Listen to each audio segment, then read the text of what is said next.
Salut à tous, ici Fabienne d'Haïti pour votre rubrique préférée, tout ce que j'aurais aimé savoir. Alors aujourd'hui, d'après vous, de quoi qu'on va parler? Nous allons parler de quelque chose que vous faites quotidiennement à l'école, à la maison. Nous allons parler de la pensée critique. Alors si ce sujet vous intéresse, restez après la pause, invitez la famille, prenez une tasse de café, une tasse de thé bien sûr, une petite boisson chaude. Alors restez après la pause pour qu'on puisse en discuter.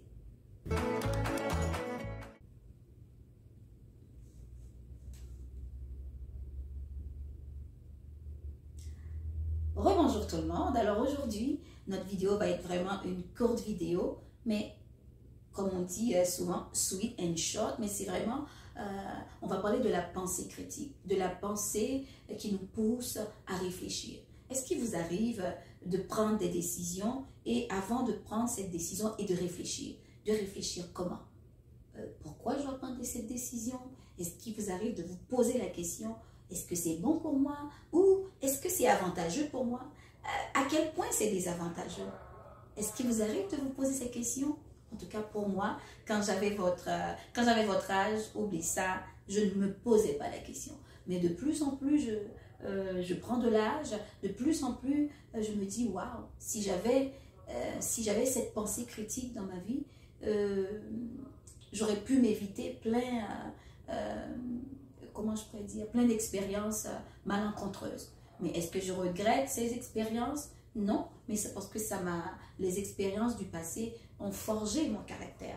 Mais aujourd'hui, je me dis, comment on peut d'ores et déjà, en tant que jeune, avoir cette pensée critique et vivre notre adolescence différemment, profiter de notre adolescence.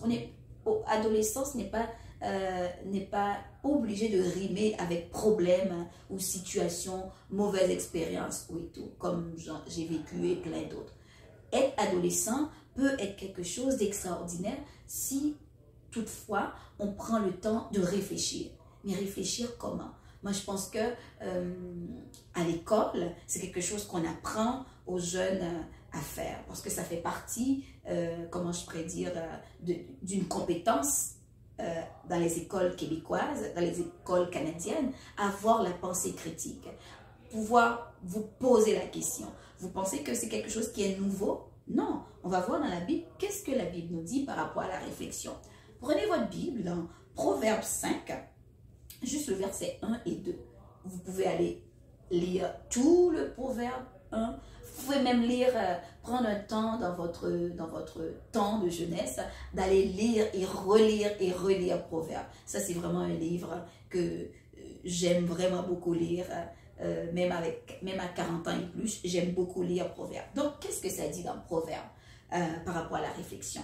Ça dit mon fils, mais regarde, ça dit mon fils en général, on pourrait tout simplement dire ma fille, mon fils, soyez attentifs à ma sagesse. Ça, c'est Dieu qui nous parle.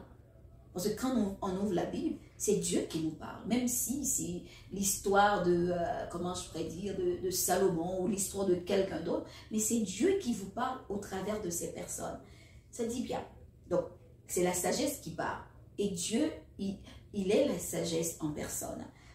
Prêtez l'oreille à mon intelligence. Qui est omniscient? Dieu est la science personnifiée.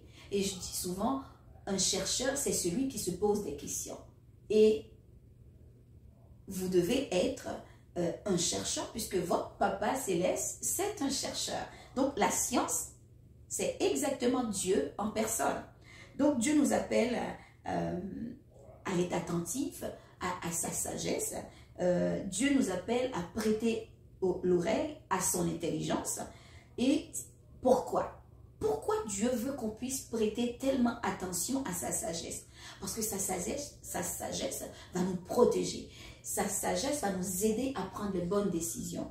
Le fait d'être sage en étant adolescent, ça ne veut pas dire qu'on devient tellement mature, puis qu'on devient, comment je pourrais dire, tellement responsable, qu'on n'est plus capable de vivre la vie avec avec curiosité. Mais non, la sagesse, ce n'est pas juste pour les adultes. En tant que jeunes, nous avons besoin d'apprendre, de nous initier à la sagesse. Donc, avoir la pensée critique, c'est justement une initiation à avoir la pensée critique. La pensée critique qui nous fait, avant de prendre des décisions, de peser le pour et le contre. Est-ce que le fait de prendre telle décision est plus avantageux ou moins avantageux? Est-ce que le fait de prendre une décision a plus de désavantages ou moins de désavantages, moins d'avantages? Donc, lorsqu'on va dans la balance de la réflexion, et on a plus d'avantages que de désavantages, c'est sûr que let's go, on y va, on prend la décision. Mais quand cette décision qu'on va prendre dans la vie, peu importe, qu'il s'agit avec les amis, qu'il s'agit de faire des tâches à la maison, qu'il s'agit des tâches qui ont rapport avec notre apprentissage à l'école, à savoir, ok, je reviens de l'école, un exemple, il y a des tâches que je dois prendre, que je dois prioriser. Qu'est-ce que je priorise? J'ai 3 heures, j'ai 4 heures. Est-ce que je dois regarder la télévision? Est-ce que je dois prendre mon téléphone? Ou est-ce que je prends le temps pour étudier? Donc, c'est toutes ces questions-là, souvent, on pense que, oh, ben, nos parents, ce sont des personnes qui sont déconnectées de notre époque, qui ne nous comprennent pas. Mais ce que les parents essaient de nous dire, vraiment, de nous inculquer, peut-être comme, comment je pourrais dire, comme parents, on aime tellement nos enfants, des fois, on tombe dans la maladresse. Tout ce qu'ils veulent nous expliquer, c'est vraiment de peser le pour et le contre. C'est ça la pensée critique. Souvent, lorsqu'on est adolescent, ce sont les parents qui ont l'habitude d'avoir cette pensée critique. Mais, fais à droite, fais à gauche, allez à droite, allez à gauche, parce qu'il y a un trou quelque part. Mais souvent, comme adolescent, comme jeune, on ne voit pas ce trou-là. Mais le parent, il voit le trou. Mais peut-être que, parents, si vous nous écoutez, c'est le fait de pouvoir expliquer, montrer le trou à l'enfant, aux jeunes. Comme ça, il va mieux comprendre. Et dans le passé, dans mon enfance, quand mon père ou ma mère me dit quelque chose, j'ai pas appris la pensée critique de cette façon-là. Ce n'est pas de mes parents que j'ai appris la pensée critique. Ça ne veut pas dire qu'ils n'ont pas cette capacité de réflexion, mais sauf que c'était plutôt de façon, c'était pas plus le mode d'éducation, la façon d'éduquer les enfants à mon époque, c'était pas démocratique dans le sens que on donne à la parole aux enfants de réfléchir. Donc c'était plutôt fais ci, fais ça. Et si peut-être vous êtes en ce moment en train de me regarder, en ce moment c'est comme ça à la maison, c'est peut-être pas la bonne façon, mais pardonnez quand même à vos parents, mais avec l'amour, vous pouvez quand même leur apporter votre point de vue. Si vous voulez prendre une décision, par exemple, allez voir vos amis pour X raison, et c'est ça que vous avez envie de faire, ou peu importe la décision que vous voulez prendre, mais apportez les points à vos parents et ayez la pensée critique en faisant vous-même cette réflexion et leur apporter le pour et le contre. Vous allez voir comme ça va ouvrir la discussion avec vos parents et vous serez surpris qu'ils veulent vous accompagner dans ce que vous voulez faire. Donc, si on continue dans Proverbe 5, dans le verset 2, donc justement, ça dit, soyez attentifs à la sagesse, à ce que vos parents vous racontent, vous disent. Prêtez l'oreille à l'intelligence même de vos parents. Prêtez l'oreille à ce que Dieu vous dit au travers de la parole. Prêtez l'oreille aux adultes parce que à la fin, qu'est-ce qu'ils veulent? Tous, que ce soit vos profs, que ce soit les parents, que ce soit Dieu, hein, c'est afin que tu puisses conserver la réflexion et que tes lèvres gardent la connaissance. Plus on réfléchit, plus on va déboucher sur la connaissance. Plus on réfléchit, plus on va avoir la science. Plus on réfléchit, plus on va avoir la sagesse. Alors, j'aimerais ça que vous puissiez essayer ça dans les, comment je pourrais dire, dans les jours à venir, à la maison. à l'école, ou peu importe, un ami ou une amie vous demande de prendre telle décision, vous dit de faire quelque chose. Peut-être que ça paraît intéressant au début, mais ayez la pensée critique. La pensée critique, ayez la réflexion, soyez un chercheur. Là, je vous donne comme objectif, comme tâche, soyez un chercheur pour aller chercher la connaissance, pour aller chercher la science derrière chaque comportement, derrière chaque attitude. Ayez la réflexion pour amis. Pourquoi?